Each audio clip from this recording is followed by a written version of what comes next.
აქ რაც ნამუშევრებია იდეაში არის რაღაც მიქსი. Რაღაც ერთი მიმართულებით არ არის, ყველაფერი. Აი აკადემიაში რო ჩავაბარე პორტფოლიო რაც მქონდა. ეგეც აქ არის საგამოსტო ნამუშევარიც აქ-იდეა და ბოლო ნამუშევარიც. ძალიან მიქსი არის. ადრე ძალიან რეალისტურად ვხატავდი. ძალიან როგორ, რაღაცა იმპრესიონისტულ, რეალისტულ იქ ნატურმორტები, პეიზაჟები რაღაც და მერე ძალიან აბსტრაქციას. ხო და ეხლა ეს ორივე რაღაცნაირად იმას ვქენი მომწყინდა სავით და უკვე აღარ იყო ისეთ საინტერესო. ეხლა მეთქი ამ ორივეს გავაერთიანე. აკრილით ვიწყებ ხოლმე და მერე ზეთით ვაგრძელებ და ვამთავრებ ზეთით. 15 წლის წინანდელი ნამუშევრებია. ეს ძალიან ახალი მაგალითად.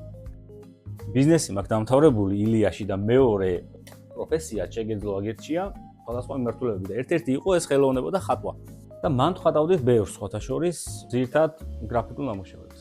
ისედაც მამაჩემიც უმასწავლდა, ეხლა მამაჩემი ხატვარია და ბავშვობიდან მასწავლდა ფანქარში მუშაობას.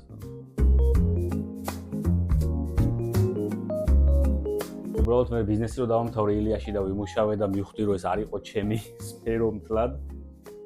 მე უკვე თავიდან გადავწყვიტე და რესტარტება და გერმანიაში სწავლის გაგრძელება ოღონდ სამხატვრო აკადემიაში. ბაკალავრი და მასტერი მაგისტრატურა აქ დავამთავრე.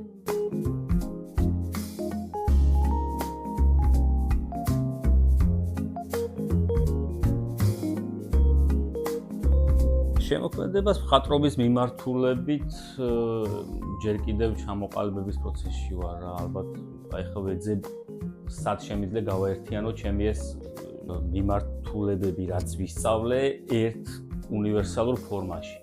აი ის მაგალითად გრაფიკული სკილები, ასე რომ ვთქვათ, ფერების პოვა, ქართული ტრადიციული ხელოვნების რაღაცა წამოღება და აქაური ხელოვნების რაღაც აქ რაც მივიღე, აქ რაც ტრანსფორმაცია მოხდა, ეს ყველაფერი როგორ გავაერთიანო რაღაცა ერთ უნივერსალურ ფორმაში და რაღაც ფორმებს ალბათ მივაგენი, რაღაც დეტალებს, რაც მომწონს.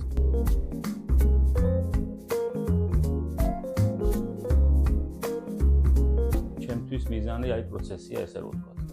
რომ იმდენად საინტერესო ამოუწურვადი არის ეს სფერო, რომ პროცესით ხალისობ ძალიან.